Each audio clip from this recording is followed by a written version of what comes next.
Introducción, bueno, seguramente me vieron, ¿no? En varias Team Bullets, así que vengo viendo casi todas. Estoy terminando la carrera, me falta la tesis, la estoy haciendo sobre Faro, Smalltalk.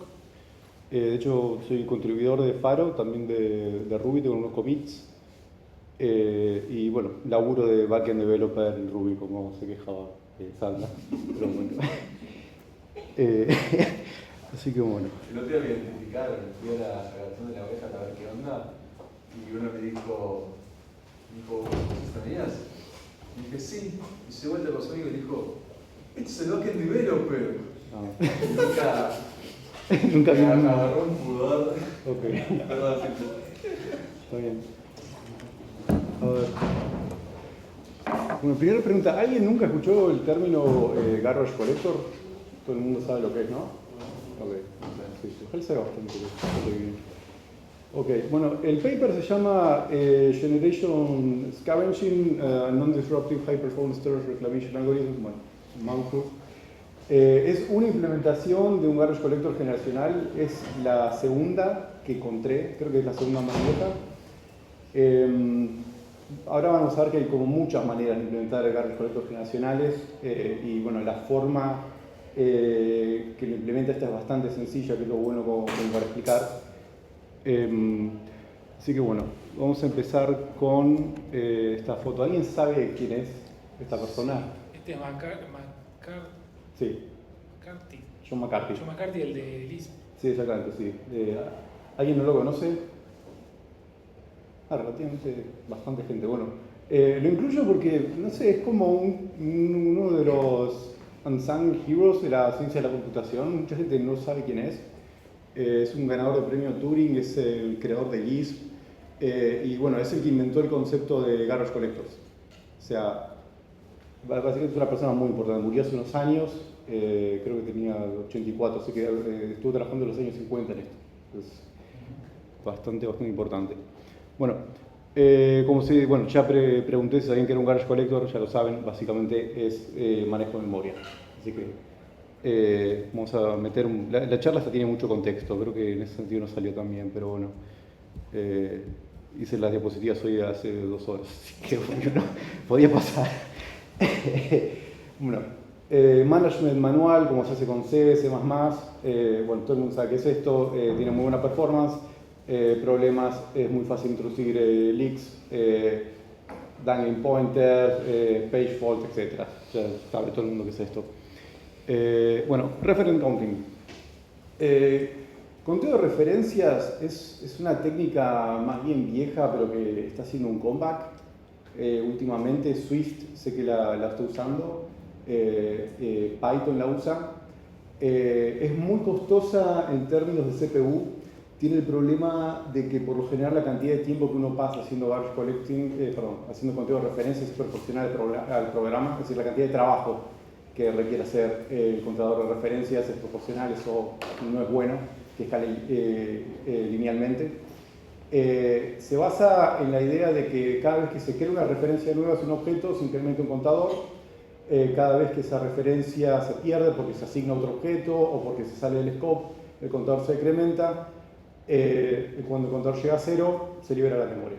Es así de sencillo. Bueno, el costo es proporcional al mutator. El mutator, por si no escucharon hablar, por lo general en los papers de Garbage Collector, el mutator es el programa, propiamente dicho. O sea, o mutador, o a veces aparece como worker, pero mutator es el término más común. Y bueno, si están familiarizados, el problema que tienen son las referencias circulares.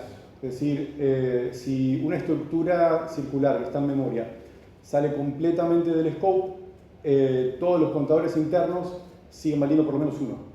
Entonces, queda en memoria, se liquea y se pierde. Por eso, por ejemplo, Python tiene un Cyclic Garbage Collector por separado. Y bueno, no sé, también se pueden usar referencias débiles y demás. Bueno, voy a decir algo más. Bueno, Garbage Collectors. La primera implementación es de los años 60.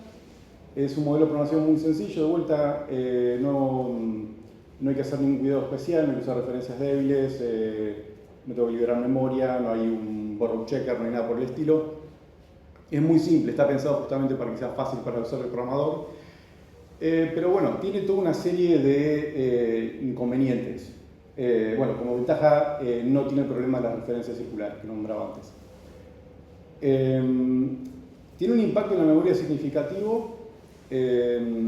Hace que el programa tenga que detenerse completamente para hacer la recolección de basura.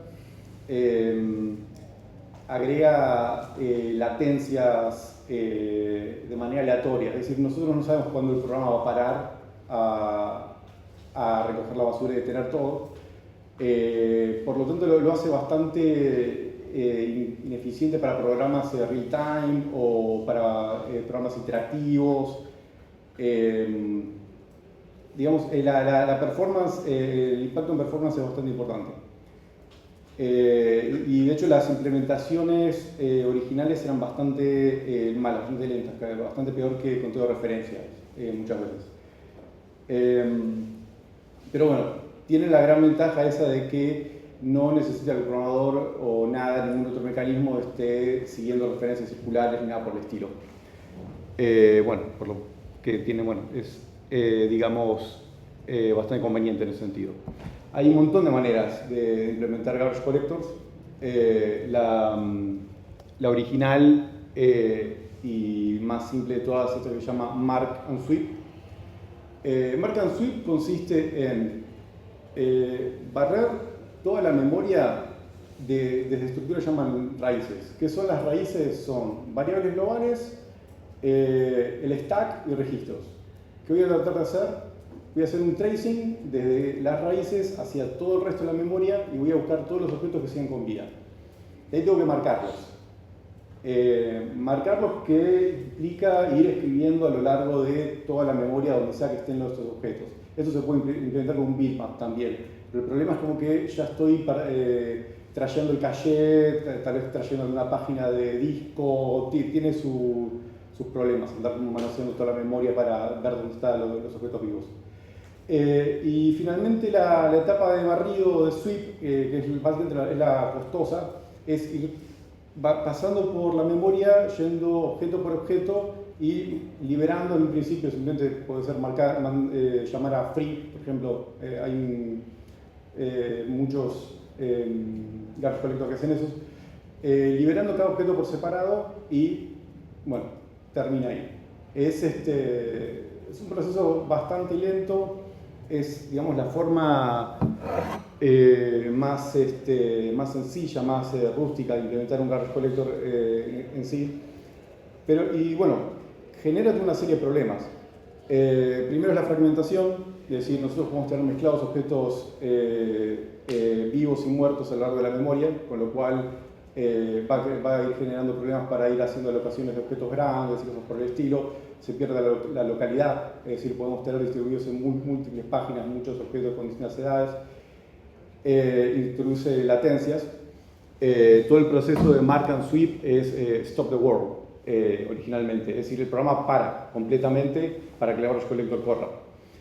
Esto genera una latencia también bastante grande. Y bueno, el problema que tiene es hasta cierto punto similar contigo de referencia, es que el tiempo de ejecución es proporcional a la memoria, es decir, escala linealmente con la memoria. Cuanto más tarde el memoria usa el programa,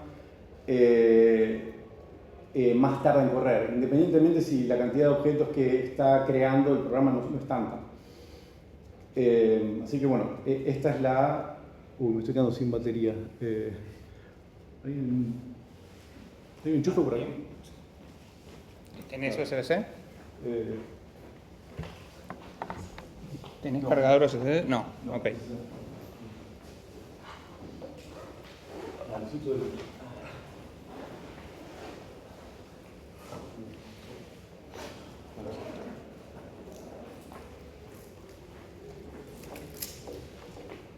Se usó en los 60. ¿Cuánto tiempo se morfaba? No sé, yo pienso en las máquinas de los 60 y pienso tipo en qué estaba la máquina. Te sentías que la máquina se colgaba y estaba haciendo... Sí, PDP, por ejemplo. Sí. Así, ¿no? Sí, bueno, el paper que voy a nombrar más adelante, o sea, es tan viejo que habla de que conviene que determinada parte del garbage collector corre de noche cuando no hay nadie usando la computadora. Para que se den cuenta de que todas esas ideas son viejas. Y lo otro, bueno, adelantándome un poco, habla de que en Smalltalk, cuando aparecían los primeros entornos gráficos, hacía que el usuario se tildase la máquina por 1 o 2 segundos y recién la dejara de usar, aún cuando un garbage collector bueno. Pero bueno. Bueno, esta es la primera forma de mejorar que se propone, que se llama Stop and Copy, o estos son los Scavenging Collector. Scavenging es porque vas a ir buscando entre la basura qué objetos son los buenos y los vas a ir moviendo todos a un sector de la memoria. O sea, la idea sería evitar la fragmentación copiando los objetos nuevos y esperando que no haya copiando los objetos vivos, es decir, los que quiero salvar, y esperando que no sean tantos. Esto se implementa haciendo 12 semiespacios que se llaman toSpace y FrontSpace. Y bueno, la idea sería cada objeto nuevo se crea en el toSpace y la idea sería que en cada uno de estos semiespacios se van como intercalando. Es decir, primero uso uno, voy poniendo los objetos ahí, cuando se llena este semiespacio hago una pasada. O sea, el mutator acá tiene que hacer allocation del espacio, tiene que hacer allocation de objetos justamente en ese espacio, con lo cual puedes hacer un bump pointer, con lo cual tiene que ser, es relativamente barato hacer memory allocation. O sea, ya crear un objeto nuevo es relativamente barato. La idea sería entonces esa, que puedo mantener todos los objetos en un sector de la memoria y irlos moviendo a medida que voy haciendo un garbage collector una vez y otra, digamos. Si la mayoría de los objetos sobrevive al garbage collector, perdón, al revés, si la mayoría de los objetos no sobrevive al garbage collector, la cantidad de trabajo que estoy haciendo es menor. Porque ahora la cantidad de trabajo ya no es proporcional a la memoria, sino es proporcional a la cantidad de objetos que siguen con vida. Por lo tanto, se supone que se debería haber una mejora. O sea, esto es siguiendo la idea o la hipótesis de que no sobreviven tantos objetos, que el programa puede estar generando mucha basura. Bueno, no genera fragmentación, sigue teniendo latencias aleatorias, deberían ser menores, porque ahora no tengo que agarrar toda la memoria completa. Y bueno, sigue teniendo problemas para aplicaciones real time por el tiempo es difícil predecir cuándo se va a ejecutar y cuánto tiempo va a llevar. O sea, depende del tipo de programa también. Bueno, esos gráficos que mostraba antes. Después aparece lo que se llama hipótesis generacional. La hipótesis generacional tiene dos versiones, que son estas dos. Y básicamente se cumple. Hay una cosa que me llamó la atención, que muchos papers asumen que esta hipótesis es de verdad y nunca la prueban. Y los pocos papers que veo que se dedican a investigar qué tan cierta es la hipótesis esta, no hace más que encontrarle problemas. O sea, como que no se debe cumplirse tanto. Pero en líneas generales se usa y muchísimo. O sea, empíricamente hasta cierto punto está demostrado. O sea, todos los objetos, cuando se crean objetos nuevos, la mortalidad que tienen es altísima. Y incluso si agarras dos objetos viejos, el más viejo es probable que siga sobreviviendo aún más que el que existe hace relativamente poco. Básicamente, la idea de los garbage collectors generacionales es esto, es la hipótesis generacional. Es decir, los objetos los puedo intentar separar en dos tipos. Los que voy a caracterizar como objetos jóvenes, que voy a decir, esto es basura rápida, los voy a, muy probablemente me tenga que deshacer de ellos. Y el resto, que son los que sobreviven a lo largo de todo el programa, que si uno lo piensa por un poco, lo piensa un poco, es como decir, ok, tengo un montón de estructuras como funciones, clases, variables globales, que van a existir a lo largo de todo el programa. Entonces, si empiezo a caracterizar los objetos por, ok, estos sé que son perdurables, que son duraderos, bueno, ahí empieza como a aparecer la idea, ok, capaz convenga tener estrategias diferenciadas. Este es un gráfico, no recuerdo dónde robé, pero bueno, el punto es, los objetos tienen esta... se parece un poquito a una distribución exponencial, ¿se acuerdan de Proba? Que están todos los objetos al principio y después va decayendo. Puede dar a pensar que siguen distribuciones exponenciales y yo durante mucho tiempo pensaba que el tiempo de vida de un objeto se podía caracterizar como una distribución exponencial. Esto aparentemente no se cumple y es por esto que la famosa propiedad de pérdida de memoria, es decir, que si yo tengo un objeto nuevo y uno viejo, en teoría se deberían comportar igual en términos probabilísticos, pero esto ya vimos que no pasa, el viejo va a durar más. Entonces, es como que la probabilidad va cambiando, se va comportando diferente a medida que va pasando el tiempo. Entonces, la ley exponencial no funciona y hay otros modelos mejores, pero como les decía, si uno sigue esta intuición de el objeto viejo vive más tiempo, se pueden hacer muchas mejoras. Bueno, y acá viene el paper propiamente dicho. Estos son los dos primeros papers que hablan de usar la hipótesis generacional para diseñar el garbage collector. Y bueno, como les decía antes, la idea es por qué no una colección por separado, viejos por un lado, jóvenes por otro lado. La performance ya no va a ser proporcional a la cantidad de memoria, ni siquiera a la cantidad de objetos que sobrevivan, va a ser proporcional a la última vez que ejecuté el garbage collector, cuánta de todos los que creé, cuánta fue la proporción entre basura y objetos que vivos. Es decir, se comporta más de acuerdo a la cantidad de memoria que está pidiendo el programa. De vuelta, si no hay mucha basura, el tiempo de scavenging es esto que les decía de agarrar los objetos buenos y llevarlos a otro sector de memoria. Debería estar acotado y debería mejorar el throughput. Y bueno, deberías tener mejores pausas para programas interactivos. O sea, esto surge en máquinas viejas, pero bueno, lo que les decía antes, una de las primeras implementaciones que se hicieron que fue para Smalltalk era justamente porque el tiempo de garbage collector era tan lento que el usuario lo notaba, no podía usar el sistema. ¿Cuál es la idea? Lo que propone el paper es separarse en dos áreas que son los objetos nuevos y los objetos viejos. Los objetos, a medida que vas creando objetos nuevos, estos van siempre al área nueva y simplemente dejas que el área se vaya llenando hasta que necesitas más memoria y el mutator, que es el programa, ya no puede seguir ejecutándose. Bueno, entonces acá se diferencian en lo que es el minor collection y el major collection. El minor va a ser cuando voy a ir a ver los objetos jóvenes, a ver cuáles sobrevivieron. El major serían cuando quiero ver los objetos viejos.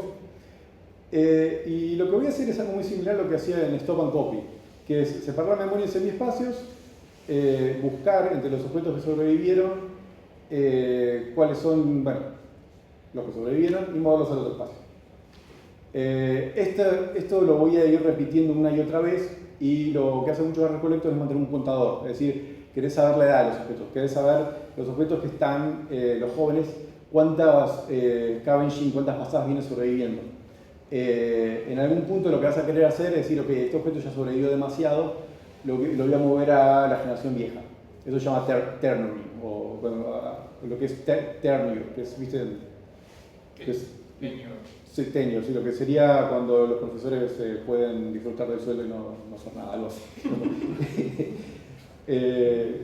Pero bueno, el último paso es cada determinado número de minor collections voy a hacer lo que es un major, que es, ahora sí voy a mirar los objetos viejos y no puedo digamos, ignorar los objetos jóvenes. Cuando yo hago la colección completa, si yo tengo estructuras que tienen punteros entre la parte nueva y la parte vieja, sobre todo si son circulares, tengo que barrer toda la memoria. Pero bueno, la idea es que esto puedo darme el lujo de no hacerlo cada tanto.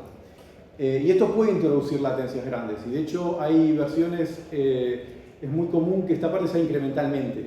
O sea, acá en la presentación no agregué nada de garbage collectors incrementales porque ya está haciendo muy larga. Pero, por ejemplo, Ruby es eso. Que lo que hace es, cuando hace un mayor garbage collector, va haciendo como de segmentos y va haciendo un interleaving entre garbage collector y mutator, garbage collector y mutator hasta que barre toda la memoria y ahí vuelve a hacer las pasadas minors. Así que bueno, surge un problema hacer esto, que es que, bueno, acá se da otra propiedad interesante, que los objetos por lo general solo miran el pasado. Esto es, por lo general cuando tengo un objeto en memoria, las estructuras a las que apunta ese objeto se crearon primero.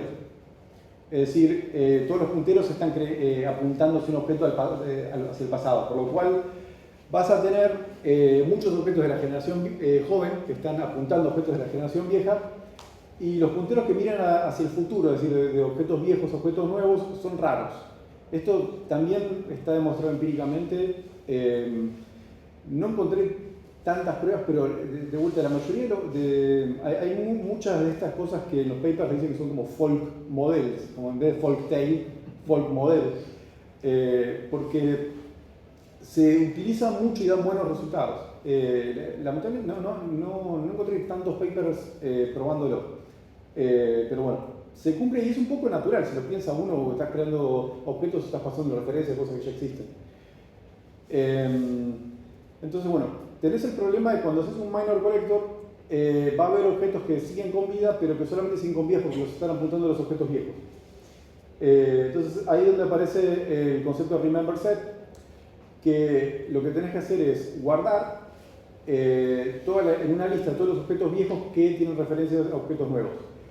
Sería un problema realmente si esta lista creciera mucho. Haría que el minor sea lento y además sería otra cosa que puede ser un bloat. Por suerte eso no funciona. Esta estructura auxiliar no crece mucho, incluso hay versiones que ni siquiera hacen un scavenging porque no crecen suficientemente rápido. En esta versión de garbage collector generacional, cada vez que se hace el scavenging, ahí se buscan objetos viejos que tal vez ya no están apuntando más objetos nuevos. Tenés de alguna manera ser capaz de saber qué puntero está apuntando un objeto viejo y qué puntero está apuntando un objeto nuevo usando aritmética de punteros o algo por el estilo, y se va liberando. Y acá surge otro problema, ¿qué pasa, digamos, cuando yo estoy en un programa asignando punteros, asignando a un objeto le asigno un puntero? Bueno, puede pasar de que le estoy asignando un puntero a un objeto viejo, un puntero nuevo.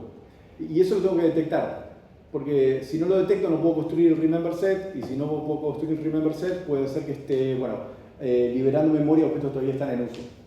Y esto se soluciona algo que se llama write barrier, que es un overhead, es una solución de compromiso, pero por lo general lo que se hace es poner, cada vez que estoy por asignar a un objeto viejo, o asignar un objeto en general, porque tengo que saber si el objeto es viejo, tengo que testearlo primero, y después testear el puntero. Tengo que saber si estoy creando esta situación de ese puntero intergeneracional. Esto por suerte no hay que hacerlo cuando creas objetos. O sea, en teoría en un constructor esto no haría falta hacerlo. Tampoco cuando estoy generando objetos en el stack. El stack es totalmente efímero, no importa también. Por suerte, esto creo que me decía Mega que esto se podía hacer con 2 o 3 instrucciones de assembly. Los redobles son bastante chicos. Después puedo agarrar y buscar una referencia de qué tamaño tienen. Pero bueno, para el caso feliz, ¿no? Para el caso triste. Claro. Por lo tanto, el CPU los puede optimizar bastante bien. Y además las asignaciones son, para objetos del heap, no para el stack, son relativamente poco frecuentes. Por lo tanto, no es un overhead importante, con lo cual es un buen compromiso. Y bueno, en general el paper, estoy casi a punto de terminar. El paper lo que muestra es que sí, que la técnica funciona bastante bien. Es decir, ellos bajan de un overhead, creo que es un 20% en conteo de referencias, un overhead de CPU, un 20% del tiempo de ejecución se pasa en conteo de referencias, usando una optimización del conteo de referencias, se llama conteo de referencias diferido, que hasta bueno, no lo nombré, era un 10%, el mark and sweep creo que estaba en el orden de 10%, y esto bajaba entre el 2 y 3%. O sea que tenía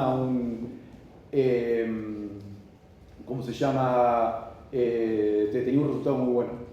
Y bueno, tiene sentido porque ahora prácticamente todo el mundo está usando esto. O sea, una cosa que iba a decir al principio me olvidé completamente, pero digamos la laptop que estoy usando ahora, que está corriendo JavaScript, está corriendo Ruby, bueno, ahora mismo, pero cada tanto.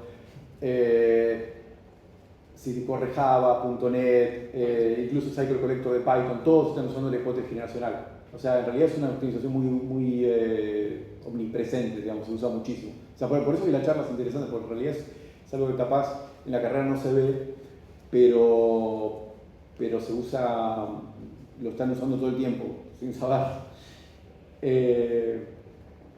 Y bueno, un comentario extra.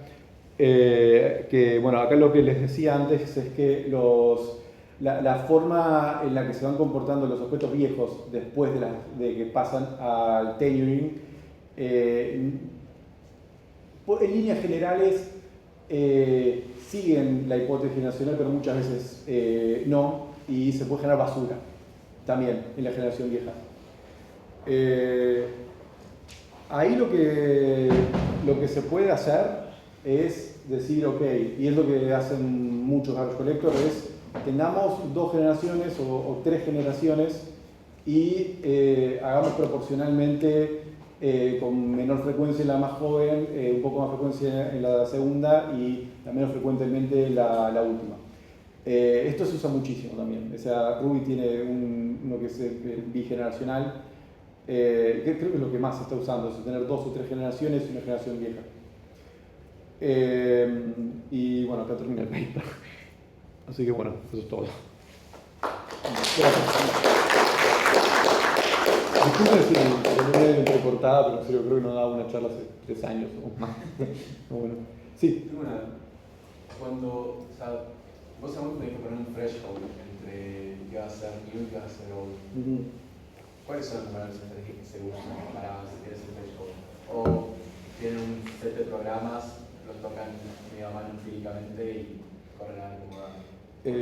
El paper da, creo que es un threshold, creo que era cerca de 1 mega para el new, pero de vuelta es un paper de los años 80, así que lo que pensaría que tenés que hacer es probarlo empíricamente. O sea, supongo que la JVM o la Ruby tienen valores fijos que están probados empíricamente para algún tipo de caso de uso. Pero en general todo lo que sería ese tipo de parámetros es prueba empírica y llegar a un resultado y con el tiempo tenés que ir actualizándolo. ¿Un comentario, pregunta? Viste que casi todas las preocupaciones van por achicar el tiempo de pasada, todo. En cuanto al espacio, ¿eso no es un problema o es toda un área distinta? Bueno, una cosa que yo no dije, pero el garbage collector generacional, acá está usando el stop and copy strategy, pero se puede hacer un mark and sweep también. O sea, en lugar de copiar cosas, puedo aplicar un mark and sweep y hacer una etapa de compactación. Es decir, o sea, sería mark, sweep y compact. Igual yo me refiero al espacio que ocupa. No, sí, eso. Por lo general, los papers que usan esa estrategia dan mejor resultado en tiempos de memoria que compacting. Es un poco más lento, pero hacer mark and sweep en vez de stop and copy por general tiene eso de que al menos cuando uno lo junta con la estrategia generacional tiene mejor consumo de memoria. Y medio que normalmente lo que haces tenés el stop and copy para las primeras generaciones. Sí. Y en la última tenés un mark and sweep y medio que te olvidás, pues son objetos que viven tipo minutos o horas. Pasa un poco eso. Y cuando no está muy alineado es como que te das cuenta porque ves que su memoria crece hasta que se te hace seria y baja. Pero... ¿Y hay algún lenguaje que te permita marcar esos objetos? Pues yo pienso así, yo cuando programo, hay cosas que sé que tipo su life cycle va a ser el programa. Hay un paper re lindo, lo busco y lo paso al grupo. Hay unos locos que hicieron básicamente una extensión en Java donde vos podés definir una especie de generación. Es que no es una extensión, es como que es adentro de este código, esto vive como en el área propia de este código. Y yo le voy a dar hints en mi sistema, ellos lo hacen para servlets de Java. Entonces yo le voy a dar hints al sistema y después es el begin request, todo lo que está adentro vive en el área de requests y el end requests. Y tipo, yo te doy vos haces un chequeo de GC que es muy cortito y todo lo que sobrevive lo mandas a la generación común y corriente. Y tengo una especie de arena sin tener una arena. Hay investigación, no hay tipo, lenguajes así de uso común. Bueno, en realidad sí hay lenguaje, pero no es de uso común, que es Lisp, obviamente. O sea, hay varios ejemplos de eso. Incluso algunos papers recomiendan hacer hint sobre determinadas estructuras diciendo esto es long live y el garbage collector sabe que tratarlos diferentes. Si usas Unity, creo que Dots tiene cosas de ese estilo. Decís tipo, esta clase no vas a ver más de 2000 instancias. Entonces, tipo, cuando levanta, crea un array de 2000 instancias y en vez de tener el delete, te lo reemplaza por un tipo marcar como libre. Entonces, tu objeto, tu clase se transforma en una tablita de objetos más un allocator inteligente y comes más memoria, ¿no? Porque tenés un gasto de memoria constante de decir, bueno, puse un tamaño máximo objeto, pero podés optimizar tiempo. Es tipo una red de structs. Hay un montón de cosas así, por ejemplo, en videojuegos. Y en Docs creo que tiene un montón de laburo de formas de llevar esos hints a que sean usables para un programador medio de a pie. Aún así sigue teniendo cierta fricción. Por eso no es algo que vas a encontrarte en Java, lo vas a encontrarte en un paper de research. Normalmente cuando tenés problemas de memoria dejas de usar un lenguaje con garbage collector. No, bueno, sí, solucionás el problema ese en particular y todo lo demás sigue usando el garbage collector. hace poquito hicimos la hacker news de que tipo agarramos un servicio y lo volamos en Python, lo reescribimos en Rust. Llegamos a tarde a la movida, pero sí, pero a ver, sería buena cosas que ya sabes que van a ir para siempre y que si se mueven probablemente con todo el programa. Entonces. Sí. Pero también pensás si lo usan mal, ¿qué pasa? Es como medio arma de doble filo. Ese programador, vos podés usar esto, bueno, y lo usan todos los objetos y después también puedes leer un montón de cosas sobre pre-tenuring, que es tipo, ok, quiero darme cuenta en qué generación me corresponde insertar este objeto. Es re complejo, porque el tenuring no es sensible ni siquiera a la función, ni siquiera a quién te llamó, es como sensible a un puchito de stacks, tipo a los últimos, no sé, 5 stack frames, o tal vez a este stack frame y a este, porque una cosa es si hago el new desde este lado en un request o si hago el new en código de la biblioteca de SQL, y esos dos tienen como lifetimes re distintos. Y luego se hacen new de list en medio de un map, en medio de un no sé qué. Es re complejo pretending.